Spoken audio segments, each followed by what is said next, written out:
핵무기를 보유하지 않겠다는 입장을 고수하고 있습니다. 그런데 최근 핵무장론이나 전술핵 배치 주장이 나오고 있는 이유는 무엇일까요? 유호성 기자가 전해드립니다. 정부는 지난 1991년 한반도 비핵화를 선언했습니다.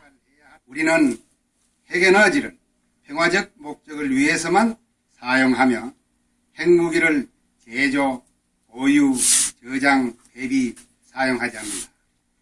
이 무렵 주한미군은 1989년까지 약 100기 정도 갖고 있던 전술 핵무기를 한반도에서 모두 철수했습니다. 남북은 한반도 비핵화를 함께 선언하고 문서까지 교환했지만 북한은 이를 어기고 1993년 핵확산 금지 조약 NPT 탈퇴를 일방적으로 선언하며 핵 개발에 속도를 냈습니다. 2003년 북한이 NPT 탈퇴를 실행에 옮기고 2006년 1차 핵실험을 강행하자 주한미군의 전술 핵무기를 한반도에 재배치해야 한다는 주장이 다시 고개를 들었습니다. 이후 북핵 포기를 위한 국제사회의 거듭된 노력에도 북한이 지난달 4차 핵실험까지 강행하며 핵 능력을 고도화해 핵무기 실전 배치가 임박해지자 전술핵 재배치론에 힘이 실리고 있습니다. 국민적 여론을 반영해서 우리의 힘과 의지를 능력을 과시하는 거기 때문에 일본식의 우리나라들의 핵 잠재 역량의 확보가 중요하다고 생각합니다. 군사 전문가들은 미군의 전술핵이 한반도에 다시 배치된다면 과거 자주포용 핵포탄 수준을 뛰어넘는 정교하고 다양한 스마트 전술핵 무기가 배치돼 북한을 압도할 수 있을 것으로 보고 있습니다. KBS 뉴스 유효서입니다. 현재 핵보유국 지위를 공식적으로 인정받는 나라는 미국, 러시아, 중국, 그리고 영국, 프랑스 등 5개국입니다. 유엔은 1969년 핵확산 금지 조약 NPT를 채택을 했는데 이 조약에 따라 1967년 이전에 핵을 보유한 나라만 핵 보유국 지위를 인정받을 수 있습니다.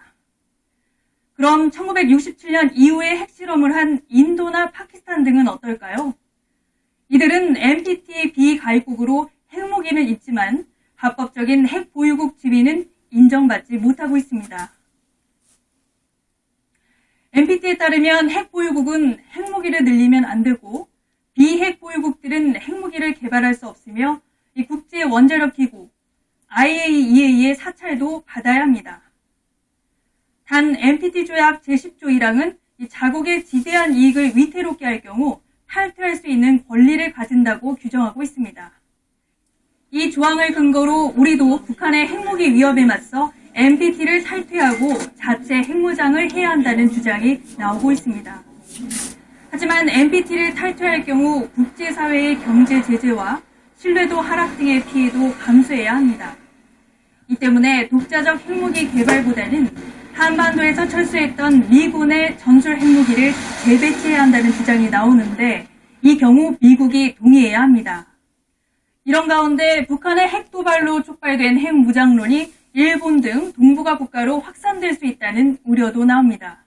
계속해서 이홀 기자의 보도입니다. 일본은 핵확산 금지 조약에 가입한 핵무기 비보유 국가입니다. 그럼에도 핵무기를 만들 수 있는 플루토늄은 48톤이나 갖고 있습니다. 핵무기 6,000기를 만들 수 있는 양입니다. 핵보유국인 러시아나 미국에 맞먹는 규모로 일본이 잠재적 핵보유국으로 평가받는 이유입니다.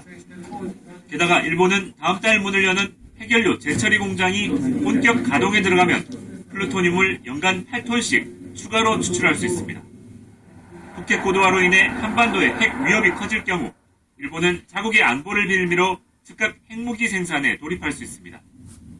핵 경쟁을 넘어서서 동북아시아에서 군사적으로 핵에 의한 전쟁이 발생할 수도 있는 그런 사태까지도 갈 수 있다.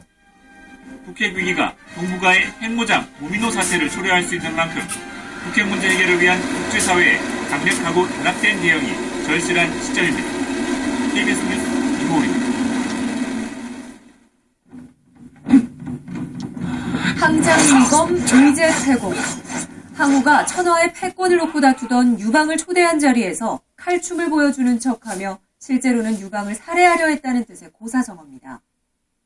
왕이 중국 외교부장이 한 외신과의 인터뷰에서 이 고사성어를 언급했는데요. 미국의 한반도 사드 배치 움직임을 칼춤에 비유하며 미국을 직설적으로 비판한 겁니다. 하지만 중국이 북한의 핵실험과 미사일 발사에 대해서는 미온적인 태도를 보이면서도 한반도 사드 배치를 암살용 칼춤으로 비유한 것은 지나치게 자국 중심적인 시각이란 비판도 나오고 있습니다. 오세균 특파원이 보도합니다. 왕이 중국 외교부장은 미국의 사드 배치 의도는 중국을 겨냥한 것이라고 강하게 반발했습니다.